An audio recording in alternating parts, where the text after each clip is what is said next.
오늘 말씀의 제목은 따라야 할 것을 따르라입니다. 여러분, 우리는 인생을 살아가다 보면 잘못된 결정을 내릴 때가 있습니다. 그런데 그 이유는 우리가 덜 알고 있어서가 아닙니다. 정보가 부족해서가 아니에요. 우리는 이미 충분히 알고 있습니다. 그럼에도 불구하고 우리가 잘못된 결정을 내리는 이유는 그 문제는 우리가 얼마나 많은 정보를 알고 있느냐보다 어떤 정보를 더 신뢰하는 데 있습니다. 여러분, 우리가 조언을 구할 때 이렇게 말하지 않습니까? 예를 들어서 오늘 하루 내가 입을 옷을 고르는데 아내가 남편에게 묻습니다. 솔직하게 말해줘야 돼. 객관적으로 봐서 이 옷이 나은 것 같아, 저 옷이 나은 것 같아. 여러분, 그때 우리 남편분들 되물으시면 됩니다. 여보 생각에는 어때? 그러면 그 답이 그 답입니다.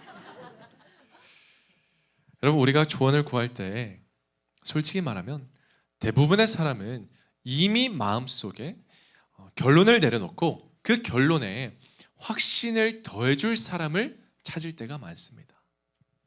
왜냐하면 다른 사람의 의견을 구하는 것 같지만 사실은 이미 내가 결정하고 이미 내가 선택한 답에 대해서 정당화하고 싶기 때문입니다. 그래서 우리가 따라야 할 것을 따르기보다 내가 듣고 싶어하고 내가 하고 싶은 것을 따를 때가 많습니다. 그런데 여러분, 바로 그 행동이야말로 우리 인생의 결정을 망칠 수 있는 가장 쉬운 방법이에요. 오늘 본문을 한번 같이 볼게요. 오늘 본문은 솔로몬 이후에 왕위에 오른 르호보암이라는 왕의 이야기입니다. 르호보암에게는 즉위하자마자 왕이 될 기쁨을 누릴 시간도 없이 그는 곧바로 내려야 할 첫 번째 결정이 있었어요. 백성들이 왕에게 찾아와 이렇게 말합니다. 그게 오늘 본문 3절과 4절인데 무리가 사람을 보내 그를 불렀더라. 여로보암과 이스라엘의 온 회중이 와서 르호보암에게 말하여 이르되 왕의 아버지가 우리의 멍에를 무겁게 하였으나 왕은 이제 왕의 아버지가 우리에게 시킨 고역과 매우 무거운 멍에를 가볍게 하소서. 그리하면 우리가 왕을 섬기겠나이다. 이 백성들의 요청은 단순한 불평이 아닙니다. 자기들이 진 짐을 가볍게 해달라고만 요청하고 있는 게 아니에요. 여러분, 이 결정 하나로 르호보암은 자신이 어떤 왕이 될지 또 그의 나라가 어떻게 될지가 결정이 됩니다. 여기서 우리가 주목해야 하는 중요한 사실이 하나가 있는데요. 이 왕이 된 르호보암은 이 결정을 내릴 때 있어서 독단적으로 내리지 않았다는 거예요. 왕의 말이 곧 법인 시대에 오히려 그는 신하들에게 조언을 구합니다. 두 그룹에게 물어보는데요. 먼저 첫 번째, 오랜 세월 나라를 섬겨온 장로들에게 조언을 구합니다. 그 장로들이 어떻게 조언을 하냐? 6절과 7절을 보니까 르호보암 왕이 그의 아버지 솔로몬의 생전에 그 앞에 모셨던 노인들과 의논하여 이르되 너희는 어떻게 충고하여 이 백성에게 대답하게 하겠느냐? 그러자 이렇게 말하죠.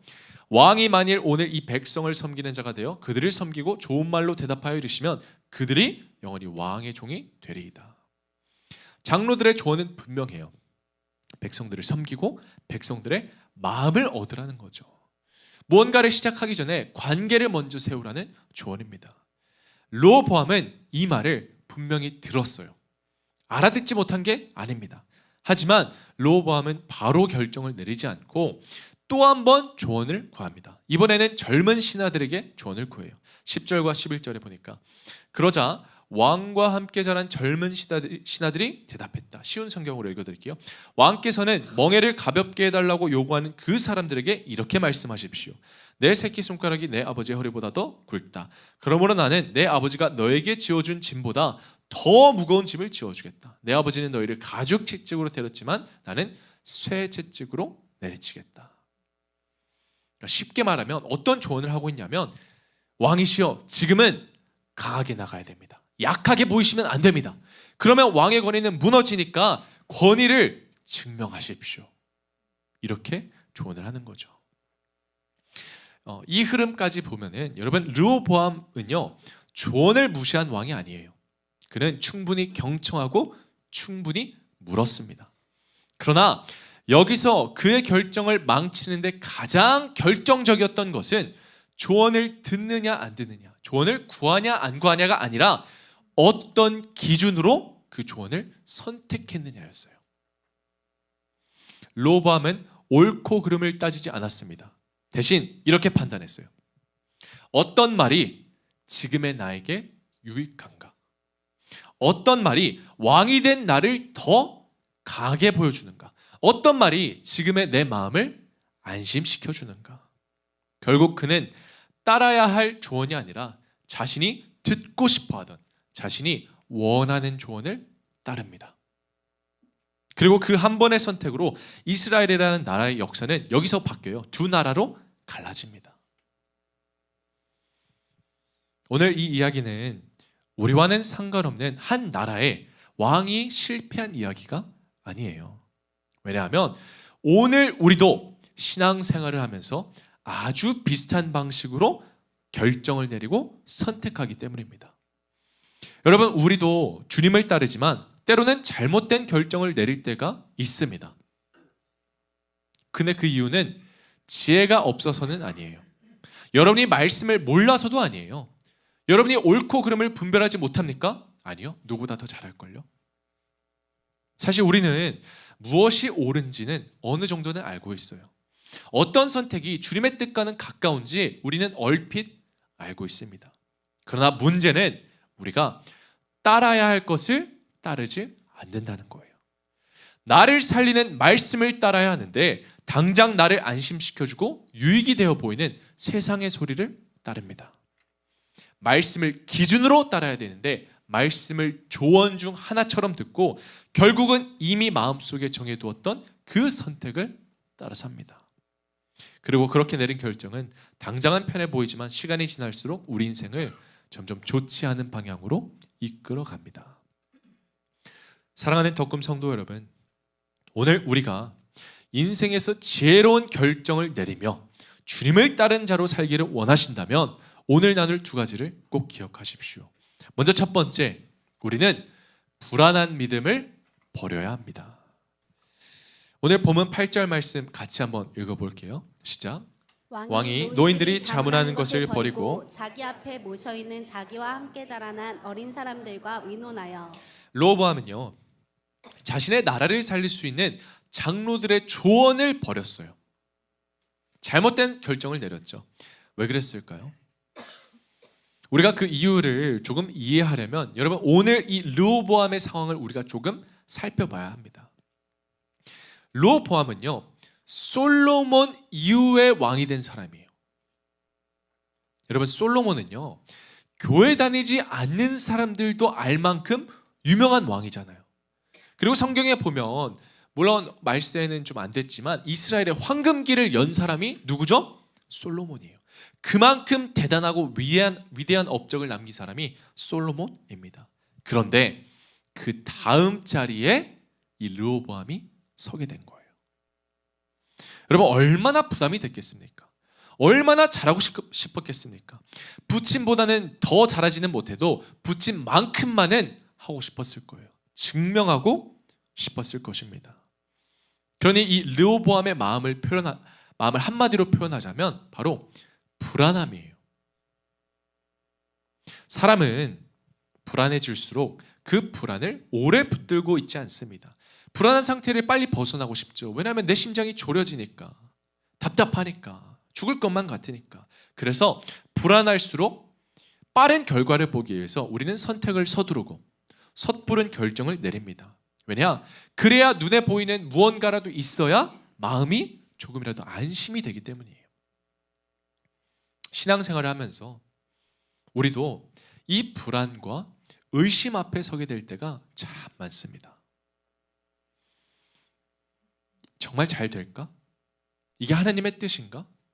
무엇을 선택해야 하나님의 축복을 경험할 수 있을까? 그러나 그 불안 때문에 우리는 잘못된 선택을 할 때가 너무나도 많아요. 하나님의 말씀을 따르고 인내와 소망으로 견뎌야 되는데 당장 자신의 불안을 해결해 줄 무언가를 찾아 헤맵니다. 그리고 대부분 그건 하나님은 아니에요. 오늘 본문 10절을 다시 보면 르호보암도 마찬가지였습니다. 르호보암이 백성들이 이렇게 말하라고 조언을 해요. 10절을 보니까 왕은 대답하기를 내 새끼 손가락이 내 아버지의 허리보다 굵으니. 이게 무슨 말이냐? 여러분, 사이즈 자랑하는 게 아니에요. 뭐 내 똥이 네 똥보다 굵다 뭐 이런 사이즈 자랑이 아닙니다.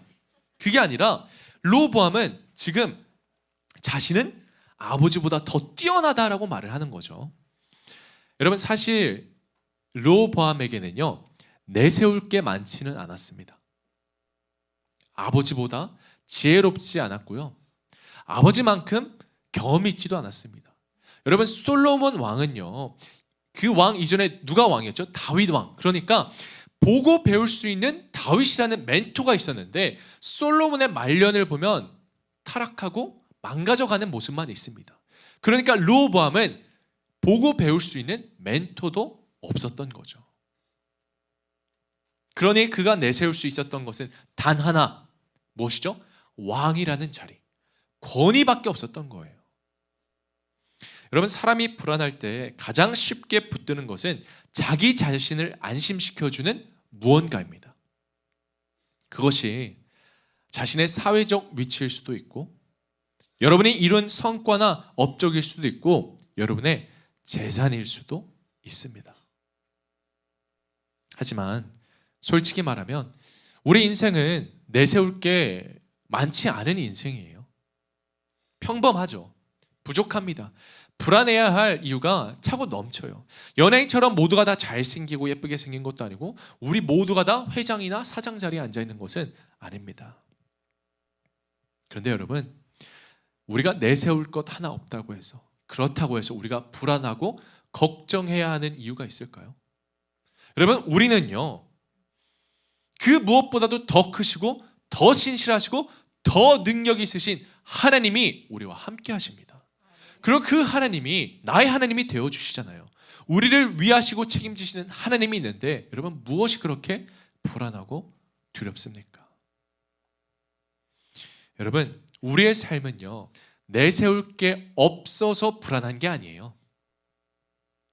하나님 말고도 내세울 게 있다고 착각해서 불안한 거예요. 왜냐하면 그런 것들은 다 영원하지 않거든요. 다 사라지는 것들이거든요. 그러나 여러분, 꼭 기억하세요.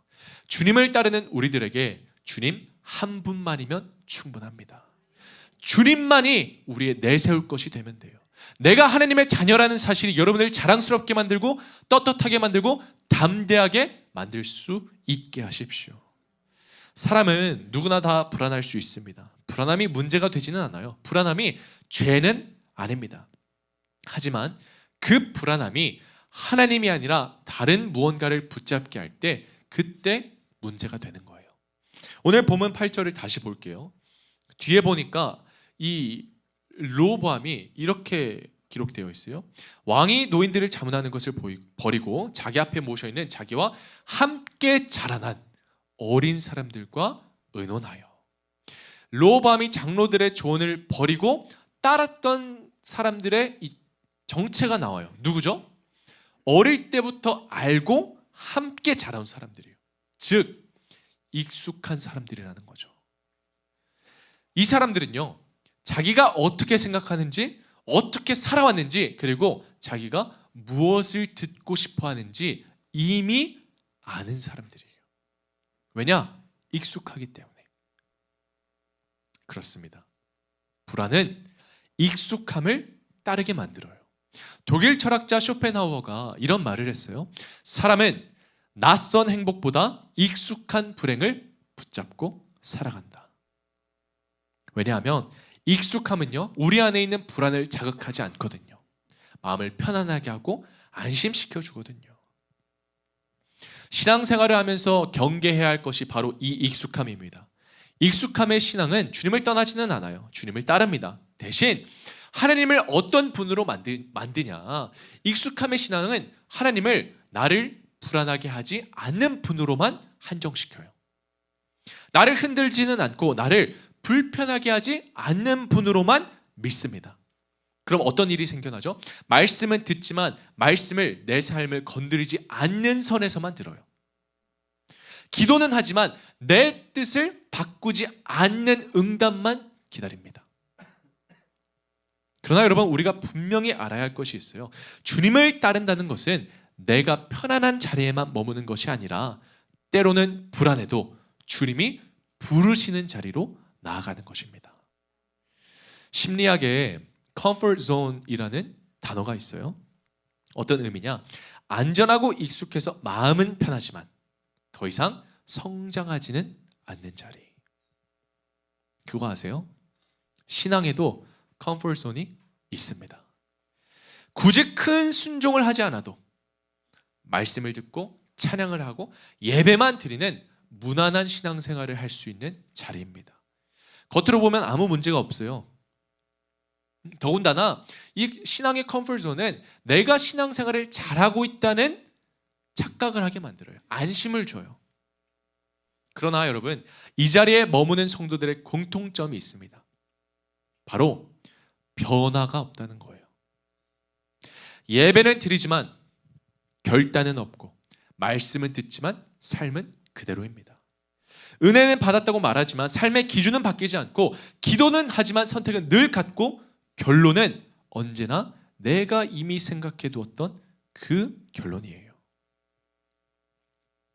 그래서 익숙함의 신앙은 큰 죄를 짓게 만들지는 않습니다. 그러나 큰 순종도 하지 못하게 만듭니다. 왜냐하면 주님을 따른다고는 말하지만 정작 주님의 말씀이 내 선택을 바꾸고 내 삶의 모습을 바꾸기까지는 허락하지 않아서 그래요. 여러분, 한번 스스로에게 질문해 보십시오. 오늘 여러분이 혹시 신앙의 컴포트 존에 있지는 않으십니까? 목장에 참여하지 않고 혼자 신앙생활하는 게 너무 편하고 익숙해서, 예배만 드리는 것은 익숙하지만, 교회 나오는 것은 익숙하지만 공동체 안으로 들어오는 것은 조금 부담스러워서 교회 생활에는 참여하지 않고 여러분 거리만 두고 계시지는 않습니까? 그러나 여러분이 정말 여러분의 인생이 변하고 주님께서 일하시는 놀라운 역사를 경험하시고자 원하신다면, 여러분, 우리는 이 신앙의 익숙함을 한 번쯤은 깨트릴 필요가 있습니다. 대단한 결단을 하라는 게 아니에요. 갑자기 모든 걸 다 내려놓고 지금의 삶을 바꾸라는 게 아니에요. 다만 여러분이 불안을 기준으로 선택하던 삶에서 이제는 부르심을 기준으로 선택하라는 거예요.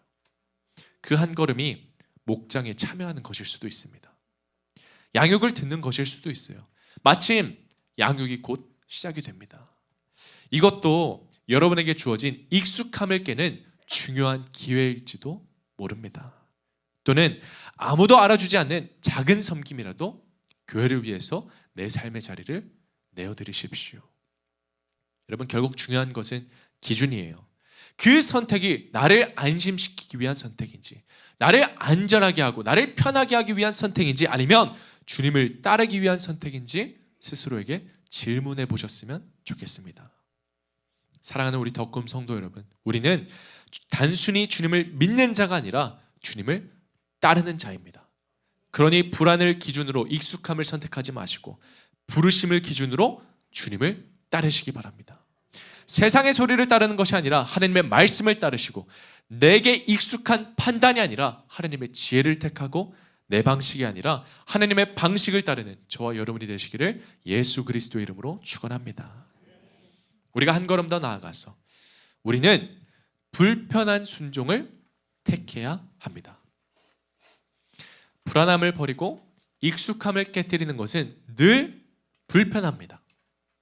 왜냐하면 불편함은 우리에게 한 가지 질문을 던지거든요. 그럼에도 불구하고 이 길을 가겠는가? 불편하다는 것은 여러분 내 방식과는 다르다는 거예요. 내가 원하는 것과는 다르다는 것입니다. 그래서 하느님의 방식은 늘 우리에게 불편합니다. 하느님의 방식은 세상의 기준과 세상의 가치관이 아니라 그 모든 것들을 흔들어 놓기 때문입니다. 오늘 본문 7절을 한번 다시 볼게요. 우리 장로들의 조언인데 같이 한번 읽어볼게요. 시작. 대답하여 이르되 왕이 만일 오늘 이 백성을 섬기는 자가 되어 그들을 섬기고 좋은 말로 대답하여 이르시면 그들이 영원히 왕의 종이 되리이다 하나. 아멘. 장로들의 조언은 이래요. 오늘 당신이 백성을 섬기면 그들은 당신의 영원한 종이 될 것입니다. 근데 여러분, 왕에게 백성을 섬기라는 말은 단순한 태도의 문제가 아니에요. 이건 왕의 정체성을 건드는 정체성의 문제입니다. 르호보암이 장로들의 조언을 불편해한 근본적인 이유가 바로 여기에 있어요. 르호보암은 스스로 이렇게 생각했을 거예요. 나는 이제 왕이다. 모든 사람들을 위해 군림하고 내가 원하는 대로 할 수 있는 존재다. 그런데 장로들의 조언을 들어보니까 뭔가 달라요. 그들이 말하는 거죠. 왕은 백성 위에 서는 사람이 아니라 백성 아래에서 섬기는 사람이 되어야 합니다. 여러분, 이 말은요, 왕의 자존심을 건드리는 말이고 왕의 기준을 무너뜨리는 말입니다. 지금까지 르호보암 자신이 생각했던 왕의 왕다움이 부정되는 거죠. 결국 르호보암은 이 조언을 따르지 못하고 그 결과로 나라는 갈라지고 왕권은 무너지고 공동체는 사라졌습니다. 여러분, 우리도 신앙생활을 하면서 비슷한 생각을 참 많이 해요. 신앙인으로서 우리는 기대하는 모습이 있습니다. 바라는 기준이 있어요. 예를 들면 이런 거죠. 신앙생활을 하면 우리의 일이 다 잘 풀려야 될 것 같아요. 그죠? 주님의 뜻이라면 내가 가는 길이 다 선해야 되고 하나님이 함께 하시면 불안도 부담도 없어야 된다고 생각을 합니다. 그렇게 기대하고 바래요. 그런데 정작 내 현실을 보면 그렇지 않을 때가 많아요. 기도는 하지만 상황은 더 복잡해지고 순종도 하지만 내 일이 더 어려워질 때가 있습니다. 그리고 결국 이런 생각을 하게 돼요. 내가 하나님을 따르는데 이렇게까지 힘들어지는 게 맞나? 이 길이 정말 하나님의 뜻이라면 이렇게 어려울까? 왜 하나님의 일을 하는데 이렇게 버거울까? 그리고 어느 순간 내 인생이 불편해지는 선택은 하나님의 뜻이 아닐 거라는 결론을 내려요. 왜? 내가 기대하는 것과 바라는 모습과 다르기 때문에. 그런데 여러분, 하나님의 뜻은요, 여러분의 편안함으로 증명되는 게 아니에요. 하나님의 인도하심은 쉬움으로 확인되는 게 아닙니다. 성경은 그렇게 약속하지 않아요. 오히려 하나님의 뜻은 때로는 우리의 기대를 무너뜨리고요, 우리의 기준을 내려놓게 하고요, 우리가 생각했던 안전한 길을 벗어나게 합니다. 그래서 하나님이 우리 삶 가운데 일하시는 방식은 종종 불편합니다. 르호보암이 거절한 장로들의 조언은 바로 그 불편한 하나님의 방식이었던 거죠. 장로들의 조언은 나라를 살릴 수는 있었지만 르호보암이 원하는 자존심을 살려주는 건 아니었습니다. 여러분, 하나님은 우리를 왕 같은 제사장으로 부르셨습니다. 그런데 여기서 이 왕이 어떤 왕인가? 르호보암이 말하는 왕인가? 아니면 다른 왕인가? 세상이 말하는 왕은요, 이 땅에서 잘 사는 왕이에요. 성공하고 인정받고 영향력을 가지는 왕입니다. 르호보암이 원했던 왕의 모습이죠. 이 왕은 일생의 왕이에요. 살아있는 동안에만 통치해요.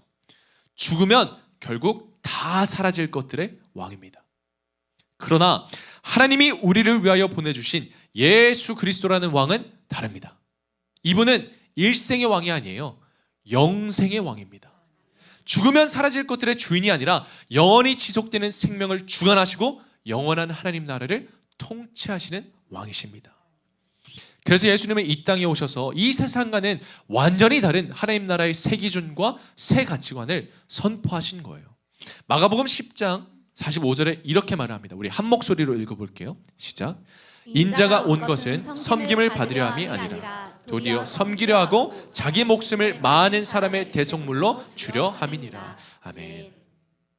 예수님이 보여주신 왕다움은 권위가 아니라 섬김이었습니다. 힘이 아니라 낮아짐이었고 편안함이 아니라 자신의 생명을 내어주는 길이었습니다. 예수님은 사람들의 기대를 만족시키는 길이 아니라 하나님의 뜻을 이루는 가장 불편한 십자가의 길을 선택하셨습니다. 그 길이 하나님의 뜻이었기 때문이에요. 여러분 생각해 보세요. 만약 예수 그리스도가, 예수님께서 십자가의 길이 자신의 인생을 바꾸는 불편한 길이었기 때문에, 만약 자신의 뜻대로 안 되는 불편한 길이라고 생각해서 선택하지 않았다면 오늘 우리에게 구원은 없습니다. 그러나 주님은 불편한 순종을 택하였습니다. 사랑하는 덕금의 성도 여러분, 우리가 주님을 따른다는 것은 불편함이 없는 길을 선택하는 게 아닙니다. 우리가 주님을 따른다는 것은 내가 따르던 익숙한 신앙의 방식이 깨져버리는 거예요. 세상의 기준과 세상의 가치관을 따르는 게 아니라 하나님 나라의 새 기준과 하나님 나라의 새 가치관을 따르는 길입니다. 만약 여러분이 신앙생활을 하면서 점점 불편해지고, 그리고 어느 순간부터 주일 예배 나왔는데 말씀이 불편하게 들리기 시작했다면 여러분 그때 느껴지는 마음은요, 실패의 신호가 아니라 여러분의 순종이 시작되고 있다는 신호일지도 모릅니다. 그래서 우리는 불편해져야 돼요. 그게 하나님의 뜻이기 때문입니다. 지금 여러분의 삶에 불편해진 어떤 선택이 있다면, 어떤 자리가 있다면, 어떤 사역이 있다면 그 앞에서 너무 빨리 물러서지 마세요. 그 자리가 주님이 여러분을 부르신 자리일 수도 있습니다. 결국 신앙은 내가 무엇을 믿고 있다 라고 말하는 게 아니라, 신앙은 그 믿음이 불편해질 때 내가 어떤 선택을 하느냐의 문제입니다. 여러분의 믿음이 불편해질 때 그 불편함을 따라 육적 기준과 육적 가치관을 선택할 것인가, 아니면 불편하기 때문에 내가 영적 기준과 영적 가치관을 선택할 것인가. 저는 여러분이 불편한 순종을 택하여 주님을 따르는 믿음의 자녀가 되시기를 예수 그리스도의 이름으로 축원합니다. 오늘 본문 뒤를 보면은 이런 표현이 나오거든요. 15절에 보면 희한한 표현이 나와요. 어떻게 기록되어 있냐면, 왕이 이같이 백성의 말을 듣지 아니하였으니 이 일은 여호와께로 말미암아 난 것이라. 그러니까 백성의 말을 듣지 않은 게 여호와께로 말미암아 났대요. 이게 무슨 말입니까? 하나님이 르호보암을 조종해가지고 백성들의 말을 듣지 않게 했다는 것일까요? 아니에요. 이것이 의미하는 것은 하나님께서는 인간의 잘못된 선택마저도 하나님 당신의 역사에 사용하신다는 의미입니다. 르호보암의 결정은 분명 잘못된 결정이었지만 그 선택으로 인해서 하나님의 말씀과 약속은 멈추지 않았습니다. 즉 인간의 판단은 흔들릴 수 있지만 하나님의 뜻은 멈추지 않는다는 거예요. 사람은 실수할 수 있어도 하나님은 그 실수 위에서도 여전히 일하신다는 것입니다. 그래서 이 말씀은 우리에게 위로가 돼요. 여러분, 우리가 너무 불편해서 주님을 따르고 주님께 순종하지만 여전히 불편함을 느낄 때, 지금은 이해되지 않아 보여도, 지금은 손해 같아 보여도, 지금은 어리석어 보여도 하나님이 그 가운데 일하시고 계시다는 뜻입니다. 그래서 성경은 이렇게 말을 해요. 잠언 19장 21절을 보니까 사람의 마음에는 많은 계획이 있어도 오직 여호와의 뜻만이 완전히 서리라. 사랑하는 성도 여러분, 하나님의 뜻은 무너지지 않습니다. 그러니 여러분이 어떤 결과를 책임지게 될지 계산하지 않아도 돼요. 내가 원하는 방향이 아니어도, 내가 그리던 길이 아니어도 하나님의 뜻은 이루어지기에 여러분 그 불편한 순종을 택하시기 바랍니다. 그 안에 하나님의 섭리가 있고 하나님의 뜻이 있고 하나님의 계획이 있습니다. 하나님은 바로 그 자리에서 새로운 관계를 세우시고 공동체를 세우시고 여러분의 믿음을 자라나게 하실 줄 믿으시기 바랍니다. 말씀을 맺을게요. 어제가 아니죠. 금요일 날 우리가 신의 악단 영화를 봤습니다.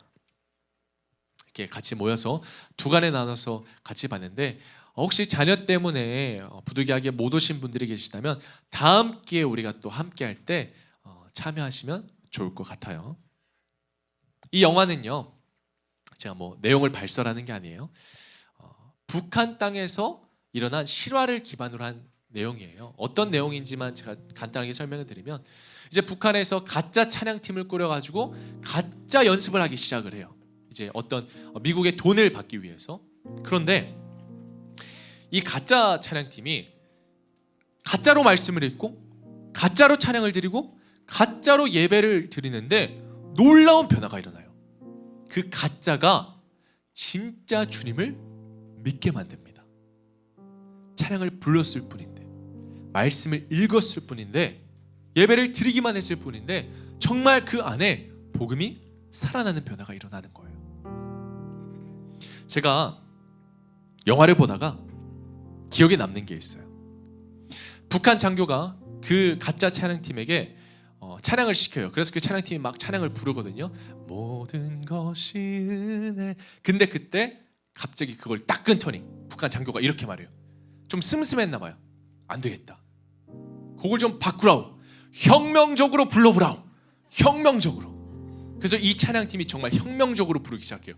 모든 것이 은혜.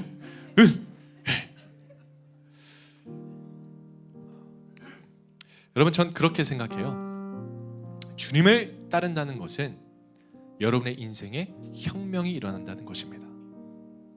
주님을 따른다는 것은 내 인생이 단지 조금 더 나아지고 조금 더 잘 살게 되는 게 아니라 우리의 인생에 혁명이 일어나고, 여러분의 관계에 혁명이 일어나고, 여러분의 가정과 직장과 삶의 모든 순간 위에 혁명이 일어나는 거예요. 왜냐? 우리는 이제 이 땅에서의 기준과 가치관이 아니라 하느님 나라의 새로운 기준과 새 가치관을 따라 살기 때문입니다. 사랑하는 덕금 성도 여러분, 저는 저와 여러분이 혁명적으로 주님을 따랐으면 좋겠습니다. 인생을 걸고 우리가 따라야 할 분인 주님 한 분만을 따르시기 바랍니다. 우리가 따라야 할 주님만을 따를 때 우리 삶에는 상상치도 못하는 놀라운 하나님의 역사가 일어날 줄 믿으시기 바랍니다. 그러기 위해서 오늘 나눈 두 가지를 기억하십시오. 먼저, 우리는 불안한 믿음을 버려야 합니다. 여러분의 불안을 기준으로 선택했던 여러분의 익숙함을 떠나십시오. 두 번째, 불편한 순종을 택하십시오. 내 기준과 다르고 내 방식과 달라도 하나님의 뜻이 가장 선한 뜻임을 기억하시고 주님을 따르시기 바랍니다. 우리 모두가 주님을 따라 주님을 따르는 자로 살아가게 되기를 예수 그리스도 이름으로 축원합니다. 우리 시간 이 찬양 같이 부를게요.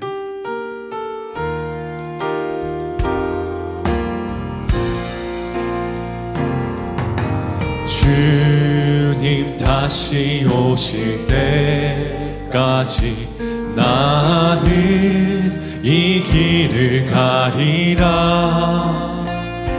좁은 문, 좁은 길, 나의 십자가 지고 나의 가는 이 길 끝에서, 나의 가는 이 길 끝에서 나는 주님을 보리라.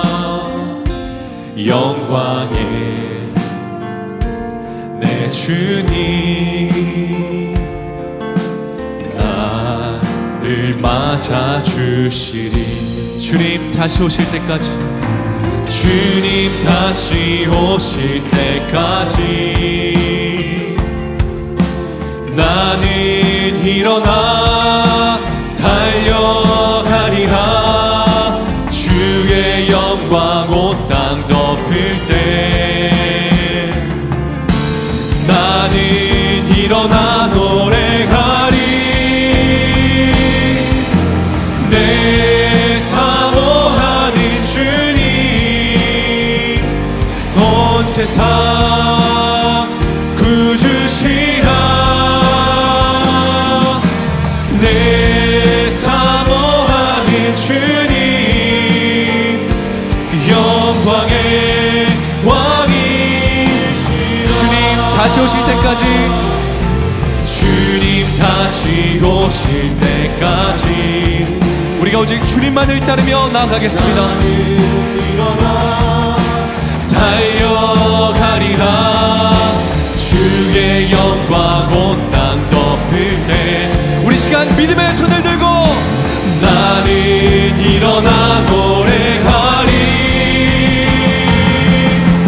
내 사모하는 주님 온 세상 구주시라. 내 사모하는 주님 영광에. 우리 다시 한번 고백합니다. 내 사모하는 주님, 내 사모하는 주님 온 세상 구주시라. 내 사모하는 주님 영광의 왕이시라. 사랑이 많으신 아버지 하나님, 우리가 이제는 그저 신앙생활하는 것 자체만에 익숙해져서 주님을 온전히 따르고 있지 못한다면 주님이 이 시간 내 마음 가운데 깨달음을 주셔서 우리가 익숙함을 벗어날 수 있는 믿음의 용기를 더하여 주시옵소서. 말씀이 점점 불편해지고 신앙생활하는 게 점점 불편해질 때 결국 그 길이야말로 우리가 잘 가고 있는 거라고, 하나님의 놀라운 섭리 안에 우리가 해내고 있는 거라고, 우리 마음 가운데 주님이 줄 수 있는 이 평안을 허락하여 주시옵소서.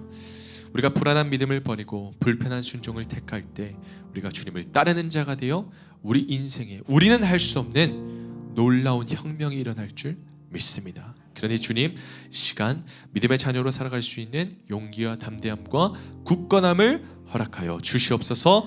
모든 말씀 사랑이 많으신 예수 그리스도의 이름으로 기도합니다. 아멘.